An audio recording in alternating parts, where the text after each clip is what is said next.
सत् श्रीमते रामचंद्राय नमः। श्रीमते रामानंदाचार्याय नमः। श्रीमते मलुकदासाय नमः।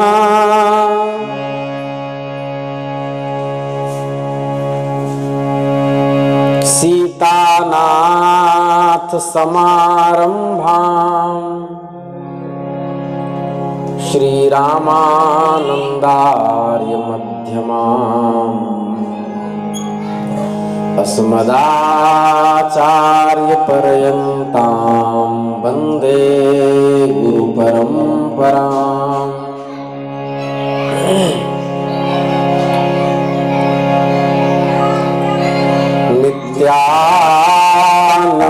नित्यानन्दमहं वन्दे कर्णेलम्बितमौक्तिकम् चैतन्याग्रजरूपेण पवित्रीकृतभूतलम्।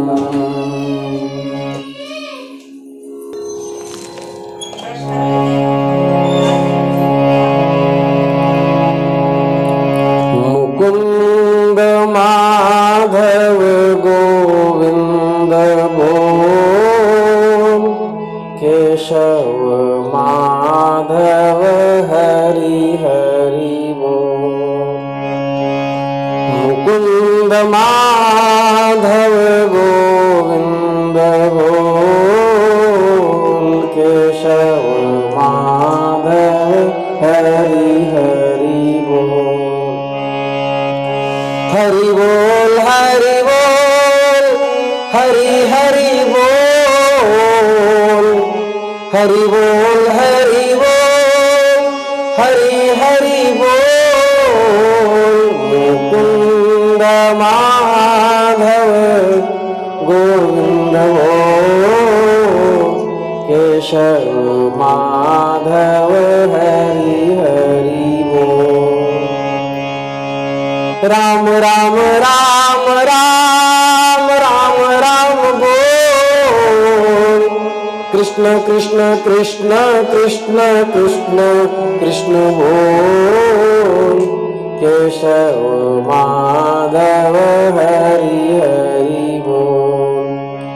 गोविंद माधव गोविंद बोल, केशव माधव हरि हरि बोल।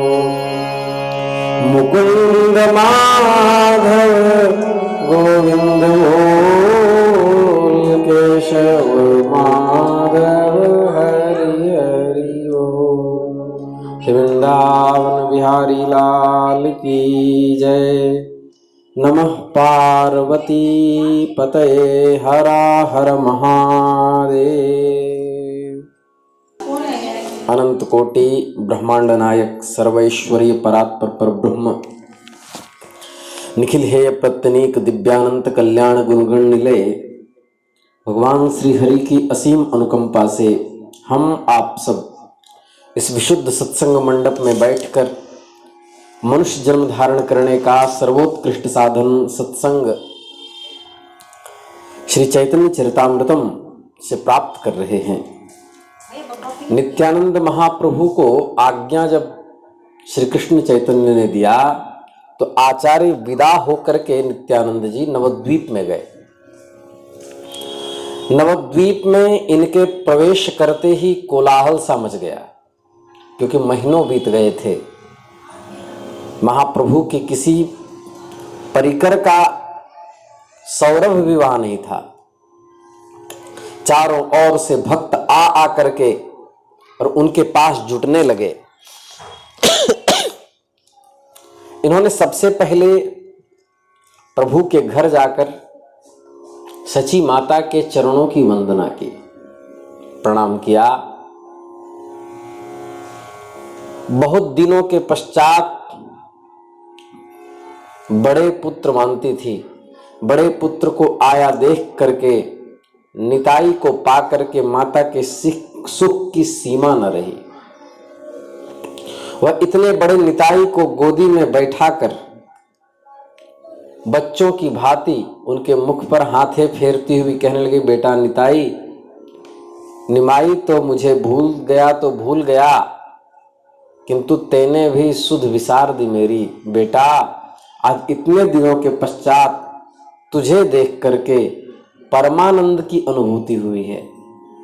अब मैं विश्वरूप और निमाई के सन्यास का सभी दुख भूल गई हूं। मेरे प्यारे बेटा, अब तू यहीं मेरे पास रह करके भगवान नाम संकीर्तन का प्रचार कर, भक्तों के साथ कीर्तन कर। मैं सदा तुझे अपनी आंखों के सामने देखकर सुखी हो सकूंगी।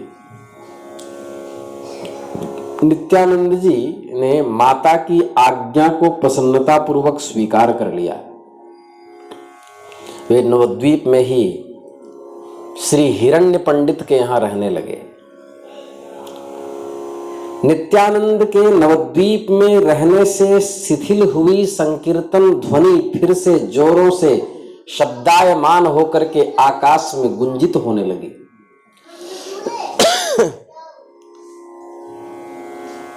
जिसका प्रभाव आज भी पश्चिम बंगाल में देखने को मिलता है। चाहे क्या विधवा, क्या सधवा, क्या पुरुष, क्या बच्चे, क्या वृद्ध, सभी कमर में खोल बांधकर हाथ में करताल लेकर के भगवान नाम का संकीर्तन किया करते हैं। सभी लोग नित्यानंद महाप्रभु के सामने पागल होकर के उदंड नृत्य करने लगते, फिर बेसुध होकर गिर जाते। नित्यानंद जी का प्रभाव बहुत अधिक बढ़ गया, लेकिन अब इनके रहन सहन में भी परिवर्तन हो गया। वे सुंदर वस्त्राभूषण धारण करने लगे, किसी समय के अवधूत। खान पान में भी विविध व्यंजन पाने लगे, महाप्रभु का संकेत था। इससे इनकी निंदा होने लगी। जब उच्च कोटि के महापुरुष, मेरी बात को ध्यान से सुने,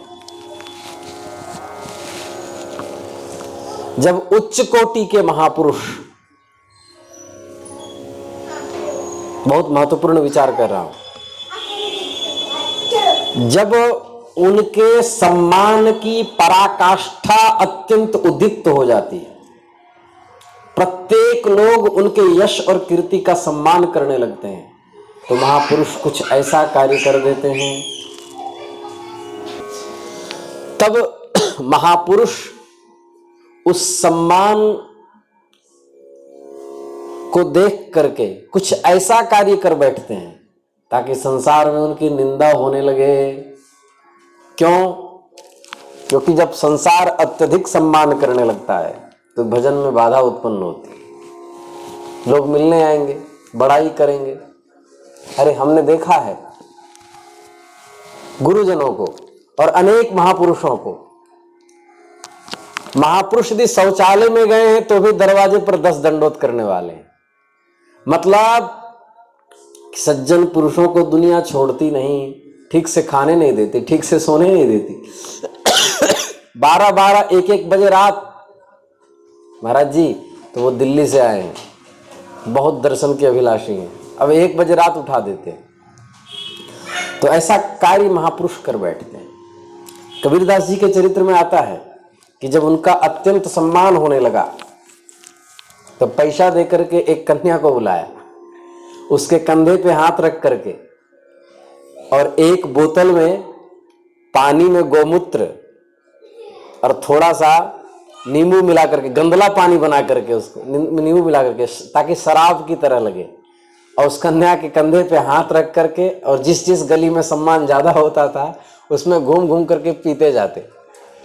तो लोग समझने लगे, अरे कबीरदास जी बिगड़ गए, ये तो शराब पीने लगा महात्मा। सब निंदा करने लगे। तो धीरे धीरे आना जाना कम हुआ तो खूब भजन करने लगे। तो बीच बीच में ऐसे महापुरुष लीला करते रहते हैं। और उसी कन्या को भी बुलाया जिसकी चारों तरफ निंदा होती थी। बोले अरे किसके संग रहने लगे, लगता है अब भजन के उत्तरार्ध अवस्था में बुद्धि बिगड़ गई। नित्यानंद महाप्रभु का अवधूतत्व लब्धमान शिखर पर था, इनकी ख्याति अत्यधिक हो गई थी। अब ये रहन सहन बदल दिया इन्होंने, वस्त्र पोशाक परिवर्तित हो गया, तो नित्यानंद जी की निंदा होने लगी। जो एक ही नारियल की कटोरी में दाल चावल दूध मलाई सब एक ही में डाल करके सपोर्ट जाते, वो आज अब आप कहें कि महाराज की गव्य पदार्थों में नमक तो डलता नहीं, तो सपोर्ट कैसे जाते थे? ध्यान दें, कोई यदि प्रमाण मांगे तो मैं दे भी सकता हूं। दूध में भी नमक डाल सकते हैं, पर वो नमक सेंधा होना चाहिए, सफेद नमक नहीं। सेंधा नमक पनीर आदि में जैसे डलता है, वैसे गव्य पदार्थों में डाला जा सकता है, ऐसा प्रमाण आया है। हाँ, श्वेत नमक और उसके अतिरिक्त कोई भी नमक अत्यंत निषिद्ध है। इससे गैया को पीड़ा भी होती है, गोमांस भक्षण का पाप लगता है। पर सेंधा नमक दूध में भी डाल सकते हैं।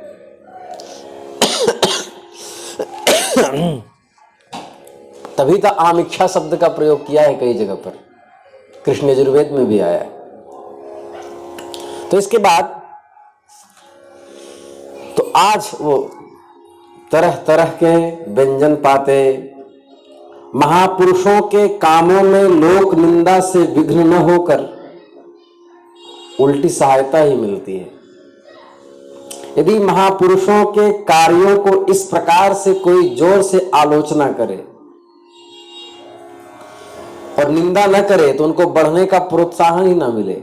इसलिए जिसकी जितनी निंदा होगी वो उतना आगे बढ़ेगा। किंतु जानबूझकर जो निंदित कार्य करते हैं, ऐसे दंभी पुरुष कभी उन्नति को प्राप्त नहीं हो सकते।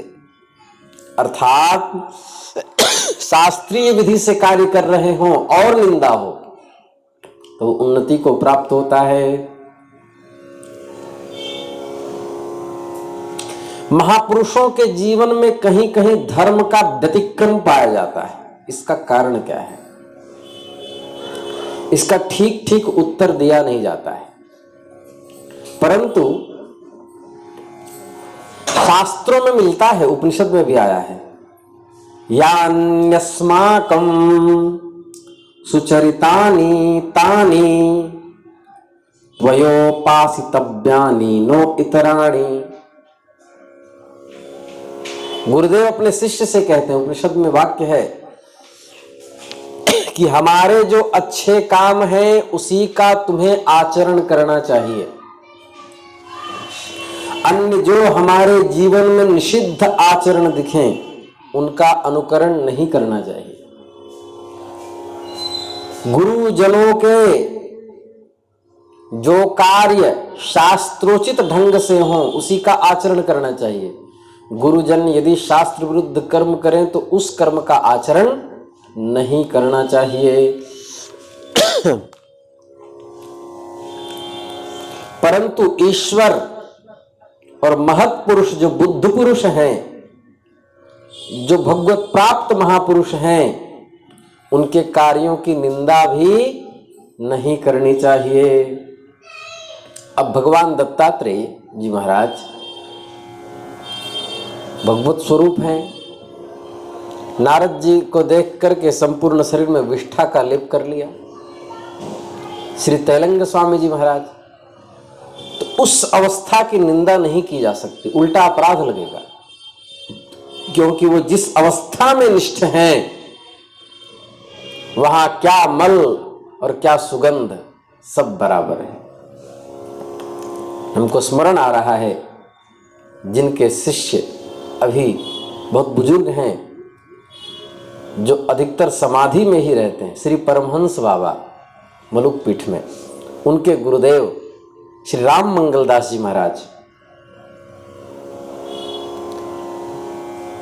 जो भगवान श्री राम को पुत्रवत स्नेह करते थे, भगवती जानकी इस गोद में और राम जी इस गोद में बैठते थे, श्री राम मंगलदास जी महाराज। कभी अवसर मिला तो उनका भी चरित्र कहेंगे। अद्भुत महापुरुष। तो क्या कह रहे थे हम? कुछ हम बताने वाले थे।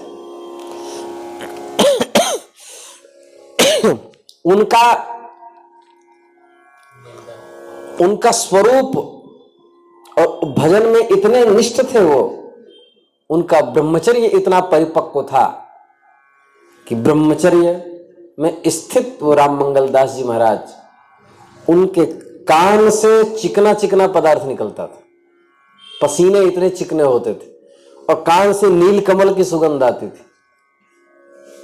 ऐसे महापुरुष थे। ब्रह्मचर्य से संपूर्ण स्वरूप सूर्य की तरह दमकता था।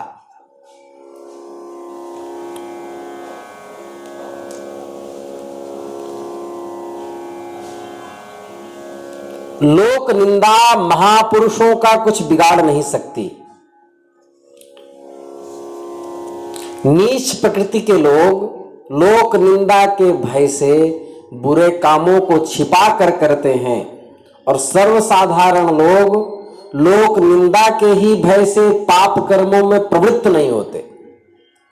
इसलिए लोक निंदा समाज रूपी वृक्ष को सुरक्षित बनाए रखने के लिए उसके आसपास के कांटों के समान है। जब किसी की निंदा होती है तो वह निंदा से बचने के भय से वो अधम कार्यों में प्रवृत्त नहीं होता। इससे पाप रूपी पशु उस पेड़ को एकदम नष्ट नहीं कर सकते। निंदा स्तुति एकदम उदासीन होना ही परम श्रेयस्कर है। यदि कुछ कहे बिना न रहा जाए तो क्या करें? तो सदा दूसरे के गुणों का चिंतन कीजिए। लेकिन श्रेष्ठ पक्ष क्या है? देहे स्थिमान रुधिरे, गोकर्ण कह रहे हैं, भिमतिम त्यजत्वम जाया सुता दिशु परम ममताम विमुंचा। आगे, अन्यस्य दोष गुण चिंतन माशु मुक्त्वा सेवा कथा रसमहो नितराम पिबत्वम। हे पिताजी, ये देह जो है ये अस्थि मांस रुधिर मज्जा हड्डी वीर्य रज आदि का समूह है। इसके अहंकार का त्याग करके जाया सुत पत्नी पुत्र आदि में जो ममता हो गई है उसका त्याग करके और क्या कीजिए? क्या कीजिए? धर्मम भजस्व सततम त्यजलोक धर्मान। जाया सुता यहां आएगा। जाया सुता दिशु परम, जाया सुता दिशु सदा ममताम विमुंचा। सेवस्व साधु पुरुषान जहि काम तृष्णाम अन्यस्य दोष गुण चिंतन माशु मुक्त्वा सेवा कथा रसमहो नितराम पिबत्वम। दूसरे के गुण और दूसरे के दोषों का चिंतन करना छोड़ दीजिए, क्योंकि गुणों का चिंतन करने से क्या होता है? किसी के गुण का चिंतन करो तो उसमें आसक्ति होती है, किसी के दोष का चिंतन करो तो उसमें घृणा बुद्धि होती है। और निज प्रभु मैं देखहि जगत केहि सन करहि विरोध। घृणा करने से उसकी निंदा हो करोगे और किसी में गुण में आसक्त होने से उसकी स्तुति करोगे, स्तुति करने से उसके गुणों के अंदर आकर्षण होने से संसार आसक्त हो जाओगे। तो इसलिए श्रेष्ठ पक्ष है अन्यस्य दोष गुण चिंतन माशु मुक्त्वा। और केवल भागवत कथा सुनो, सेवस्व क्या कहा? सेवा कथा रसमहो नितराम पिबत्वम, भगवान के और भगवान के भक्तों की कथा सुनो। लेकिन यदि वो न हो सके, कुछ कहे बिना रहा न जाए, तो गुणों का ही कथन करो, क्योंकि गुण जिसके अंदर भी जो कुछ भी गुण विराजमान है वो सब परमात्मा के हैं। यद्यद विभूति मत सत्वम श्री मधुरजितमेव वा, जो जो विभूति धरती पर दिखाई दे रही है अर्जुन, ये सब मेरे ही स्वरूप है।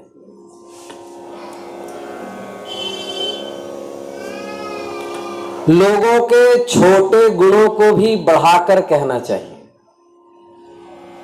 ये भक्तमाल का सिद्धांत है, और उसे अपने जीवन में परिणत करना चाहिए। हमको स्मरण आ रहा है बक्सर वाले मामा जी, परम पूज्य प्रातः स्मरणीय श्री नारायण दास भक्तमाली जी महाराज, रास्ते में जाते कहीं कोई मुसलमान हो या कोई फकीर हो या कोई अन्य जाति का भी व्यक्ति हो, यदि उसके मुख से भगवान का गुण सुन लेते तो अपनी झोला को रख करके, खड़ाव खोल करके और साष्टांग दंडवत प्रणाम करते, कहते बड़े कृपालु हो भगवान, इस घोर कलिकाल में तुमने हमारे कानों तक भगवान नाम पहुंचाया है, और जो दक्षिणा होती उसको देते। और व्यासपीठ से जैसे किसी महापुरुष का स्मरण कर रहे हो, उसका नाम उच्चारण करते कि आज एक सूरदास जी बाबा हमको चौक पे मिले, उनके मुख से ये संदर्भ सुनाई दिया। अर्थात छोटे गुणों को भी जो बढ़ाकर कहता है वो महापुरुष। हम लोग क्या करते हैं, किसी का अत्यंत अधिक गुण हो तो उसको थोड़ा छोटा कर देंगे, है बहुत बड़ा आदमी है, सत्य बोलता है, लेकिन एक कमी है, और क्या? बोले मुंह फुलाए रहता है, बड़ी समस्या है। और किसी का दोष, भले थोड़ा सा दोष, बोले एकदम सर्वथा नेताओं के पीछे ही घूमता रहता है, कोई गुण मात्र नहीं है उसमें। हम लोग उल्टा करते हैं, चाहे भले वो हजारों विद्यार्थियों को बैठा करके खिलाए, लेकिन वो हमें दिखाई नहीं देता। हमें दिखाई क्या देता है कि वो क्या करता है, कहाँ बैठता है, कितने नेता उसके पीछे हैं। यही हम लोग की सबसे बड़ी गलती है। इसीलिए माला फेरते फेरते अंगुली और माला दोनों घिस जाती है, पर जीवन वहीं का वहीं रहता है। अन्यस्य दोष गुण चिंतनमाशु मुक्त्वा, कई लोगों का अभ्यास होता है, कौन क्या गलती करता है उसको संपाति जी की तरह एकदम दृष्टि जमाए। हालांकि संपाति जी तो भक्त हैं, हमारा केवल अंश है दृष्टि में, एकदम गिद्ध की तरह दृष्टि बनाए रखता है, कहां गलती करे और मैं कब उस पर कमेंट करूं, उसकी कौन सी बातें उठा करके पूरे समाज के बीच उसकी छीछा लेकर कर दूं, लोगों का अभ्यास होता है। हालांकि ऐसे महापुरुषों को हमारी लंबी दंडवत, और ऐसे महापुरुषों को एक भ्रांति अवश्य होती है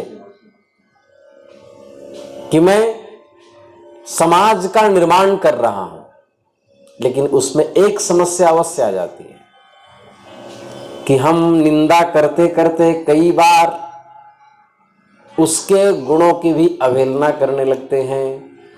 तो उस अपराध के कारण अपना भजन तो नष्ट होता है, और जो लोग इसका समर्थन करते हैं वो भी अपना सब रहा सहा सब बर्बाद कर डालते हैं। इसलिए दूसरे के वैष्णव सिद्धांत ये है कि दूसरे छोटे गुणों को भी बढ़ाकर, दूसरे के छोटे गुणों को भी बढ़ाकर कहे, और दोषों को भी अल्प से अल्प कहे, या तो एकदम न कहे। नित्यानंद जी के रहन सहन की खूब आलोचना होने लगी, लोग उनकी निंदा करने लगे। निंदा का विषय ही था एक अवधूत त्यागी को ऐसा आचरण करना लोक दृष्टि में अनुचित समझा जाता है। जब वे संन्यास छोड़ करके गृहस्थी हो गए तब तो उन्हें और निंदा सहनी पड़ी। गृहस्थी हालांकि महाप्रभु के आदेश से हुए थे, अभी हम बताएंगे। मालूम पड़ता है कि इसी निंदा के खंडन में चैतन्य भागवत नामक ग्रंथ की रचना हुई। चैतन्य भागवत में चैतन्य महाप्रभु के चरित्र की उतनी प्रधानता नहीं दी गई जितनी नित्यानंद महाप्रभु की प्रधानता है। क्यों? क्योंकि चैतन्य महाप्रभु की प्रधानता के ग्रंथ पर्याप्त थे, इसलिए महाप्रभु नित्यानंद जी के महात्म को कहने के लिए चैतन्य भागवत का अवतरण हुआ। चैतन्य भागवत के रचयिता यदि इस प्रसंग की उपेक्षा कर देते भी तो भी महापुरुष नित्यानंद जी की कीर्ति आज कम न होती। चैतन्य भागवत के रचयिता गोस्वामी श्री वृंदावन दास जी, जो नित्यानंद जी के मंत्र शिष्य थे, नाद परंपरा से दीक्षित हुए थे, उनके लिए नित्यानंद जी ही सर्वस्व थे। आचार्यम माम बिजानीयात्, श्री कृष्ण कह रहे हैं श्रीमद् भागवत में, नाव मन्नेत करहिचित न मर्त्य बुद्ध्या सूयेत सर्वदेव मयो गुरु। अपने गुरु में कभी मनुष्य बुद्धि न रखे, भगवान कह रहे हैं। आचार्य माम बिजानीयात, आचार्य को मेरा ही स्वरूप समझे, मनुष्य बुद्धि न करे। क्यों? क्योंकि आचार्य साक्षात मेरा ही स्वरूप, गुरु साक्षात परब्रह्म, तस्मै श्री गुरवे नमः।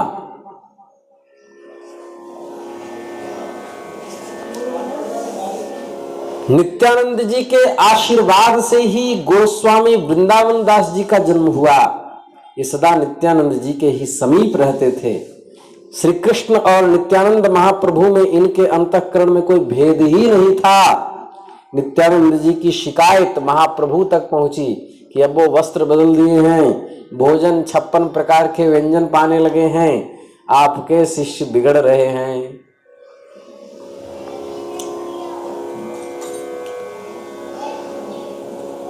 श्रीवास पंडित ने महाप्रभु श्री कृष्ण चैतन्य से कहा, यहां तक कह दिया कि नित्यानंद जी अबोध अवस्था में ही घर से निकल आए थे, अब युवा हो रहे हैं, स्वेच्छा से संन्यास नहीं लिया था, इसलिए कोई विधि निषेध नहीं, थोड़ी सी बुद्धि युवा अवस्था में भटक जाया करती है। महाप्रभु ने कहा कि उन्होंने चाहे स्वेच्छा से संन्यास लिया हो चाहे परेच्छा से, वो साक्षात मेरे ही स्वरूप हैं, उन पर कोई विधि निषेध लागू नहीं होता। रोज ही लोगों के मुख से भांति भांति के वाक्य सुनकर के नित्यानंद जी को कुछ क्षोभ हुआ। अच्छा, नित्यानंद जी ने ऐसा किया क्यों? सन्यासी बनकर के यदि कोई भगवत भक्ति का प्रचार करे तो उतना असर नहीं करता। क्यों नहीं करता? कि अरे वो तो बाबा जी हैं, उनका काम ही है भक्ति करना। लेकिन जो हम सबके बीच हम जैसे रहनी में रहकर भी और परमात्मा के नाम का अनुसंधान करता है तो लगता है अरे ये देखो हमारे बीच रहकर ऐसे भजन कर पा रहा है, हम पागल हैं हम जो कहते रहते हैं कि गृहस्थ को इतना ही भजन करना चाहिए। हमारे जैसा ये भी है, लेकिन इसके मुख से एक क्षण भी कृष्ण नाम छूटता नहीं। और हम दिन भर कपड़ा सरियाओ, कमरा सेट करो, ये करो वो करो, यूं करो त्यों करो, 3 दिन तक गुरु मंत्र मत जपो, माला कोने में रख दो, उसमें भले कीड़ा लग जाए, दीमक लग जाए, अरे गुरु जी ने मंत्र दे दिया आप तो मुक्त हो ही जाएंगे। बोले कि हम लोग गृहस्थ है ना महाराज, गृहस्थ के लिए सब छूट। जैसे गृहस्थ पुष्पक विमान पर बैठ करके गोलोक से आए हों, उनके लिए सब छूट है, वो मरेंगे तो सीधा गोलोक खुला रहेगा। और जो ब्रह्मचारी नैष्ठिक हैं, सन्यासी हैं, वो नैष्ठिक ब्रह्मचर्य का पालन करें, तपस्या करें, खूब उत्कृष्ट तप करें, माथा फोड़े, भगवान के विरह में रोए, तब उनको भगवान मिलेंगे। और गृहस्थ का सीधा गोलोक खुला है बिना कुछ किए। तो ऐसा पक्षपात भगवान की दृष्टि में नहीं है। वहां तो राजा रंक सब बराबर है।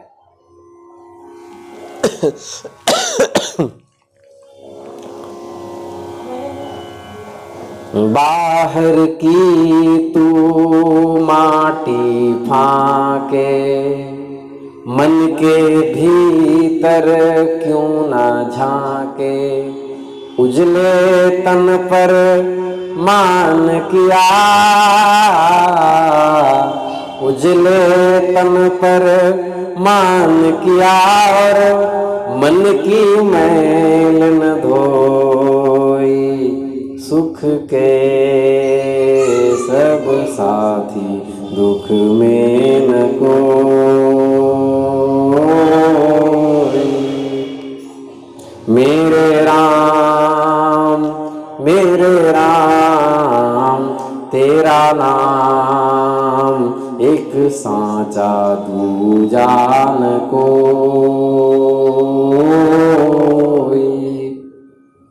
महाप्रभु के पास नित्यानंद जी गए। पहले तो उन्होंने दूर में ही आसन लगाया। ये वस्त्र देख करके पता नहीं महाप्रभु क्या कहेंगे, कृपा करेंगे कि नहीं। जैसे ही श्री कृष्ण चैतन्य को पता चला कि नित्यानंद आए, दौड़े दौड़े पहुंचे, दरवाजे पर नोक दी। जैसे ही नोक दी, दरवाजा खोला, उस समय भात पका रहे थे श्रीपाद। चावल को तुरंत का तुरंत भोग लगाओ, हमें बहुत जोर से भूख लगी है। श्रीपाद के हाथ का चावल पा करके आज मैं धन्य होने वाला हूं।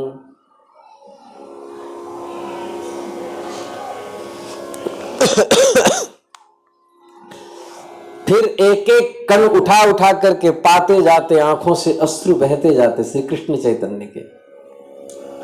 और श्रीपाद, आपके लिए विधि निषेध क्या, आप तो वृंदावन बिहारी गोप कृष्ण के उपासक हैं। बेचारे गवार ग्वाल बाल विधि निषेध क्या जाने। अब आप एक काम करें, आप विवाह कर लें, आदर्श गृहस्थ बनकर लोगों के सम्मुख एक सुंदर आदर्श उपस्थित करें, ताकि गृहस्थों को पता चले कि गृहस्थ में रहकर भी किस प्रकार भजन कीर्तन परमार्थ चिंतन किया जाता है। अश्रु बहाने लगे नित्यानंद जी, क्योंकि अभी तक जो वस्त्र आदि पहन रहे थे, महाप्रभु ने ही कहा था कि जिस माहौल में वो ढल करके प्रचार करूं। जो अवधूत रह चुके हों, जिन्होंने सची माता के अतिरिक्त किसी स्त्री का मुख न देखा हो, हमेशा चरणों में जिनकी दृष्टि रहती हो, उनके लिए घोर आज्ञा का, हे प्रभु, आप तो घर में संतानहीन युवती विष्णु प्रिया को छोड़कर सन्यासी बन गए, और मुझे सन्यासी गृहस्थ बनने का उपदेश कर रहे हैं। ये आपकी लीला हमारे पल्ले नहीं पड़ती। श्रीपाद, मैं अब गृहस्थी भोगने योग्य नहीं रहा। मेरी अवस्था एकदम पागलों की हो गई है। मुझसे अब किसी भी काम की आशा करना व्यर्थ है, लेकिन संपूर्ण गौड़ देश का भार आपके ऊपर है। यह काम आपके गृहस्थ बन जाने पर ही हो सकेगा। मतलब महापुरुष समाज के कल्याण के लिए कुछ भी करते हैं। प्रभु, मैं आपकी आज्ञा के सम्मुख लोक निंदा और शास्त्र मर्यादा की भी परवाह नहीं करता। लोग मेरी निंदा तो खूब करेंगे कि सन्यासी अब गृहस्थ बन गया, किंतु आपकी आज्ञा के सम्मुख मैं इन निंदा वाक्यों को भी तुच्छ समझता हूं। समरथ को नहीं दोष गोसाई, रवि पावक सुरसरी की नाई।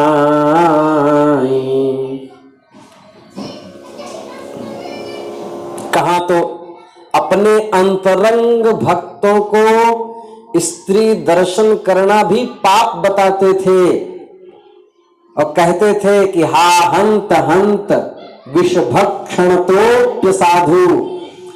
स्त्रियों का और स्त्रियों से संबंध रखने वाले विषयी पुरुषों का दर्शन भी विष भक्षण से भी बुरा है। ये महाप्रभु का वाक्य। और कहा आज वे अवधूत नित्यानंद जी को गृहस्थ बनने की आज्ञा दे रहे हैं। नित्यानंद जी ने महाप्रभु की आज्ञा शिरोधार्य की। वे फिर पुरी से लौटकर पानी हाटी में राघव पंडित के यहाँ आकर ठहरे। अत्यधिक प्रभाव भजन का तो था ही। सब लोग गौरांग के दूसरा विग्रह ही उनको समझते थे। खूब धूमधाम से संकीर्तन का प्रचार किया। उसके बाद परिवार सहित भक्तों ने इनका स्वागत किया। फिर वसुधा और जाह्नवी नाम की दो कन्या,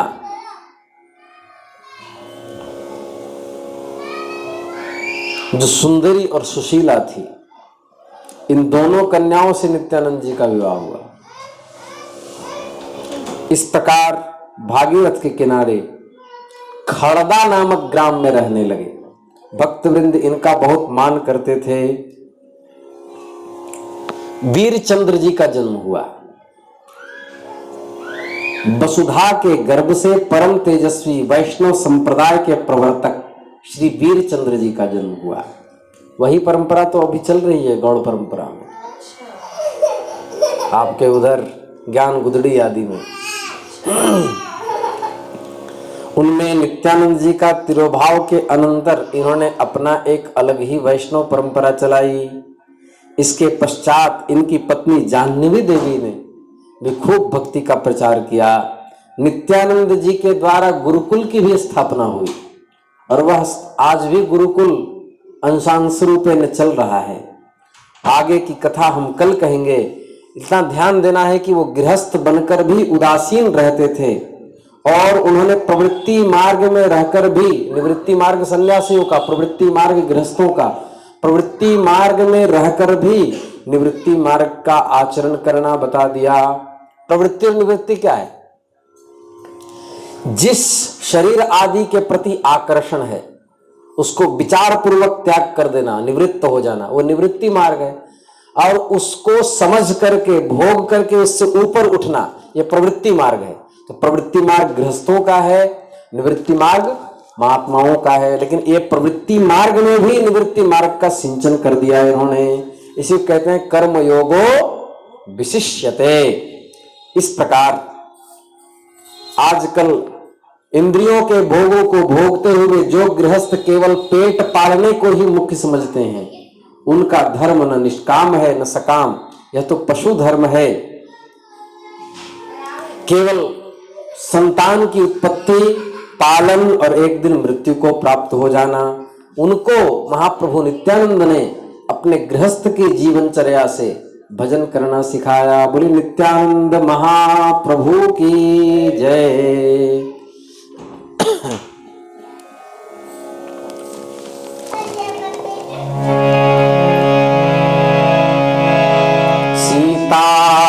सीताराम सीताराम सीताराम जय सीताराम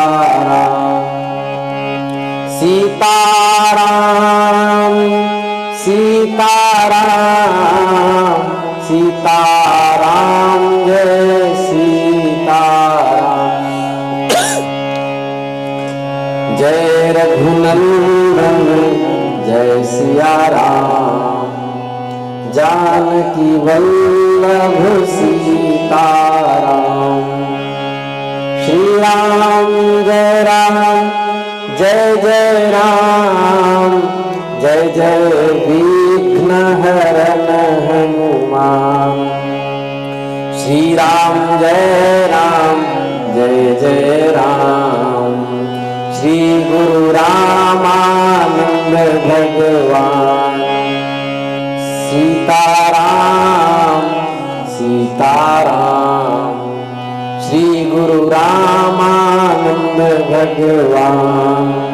नमः पार्वती पतये, हर हर महादेव।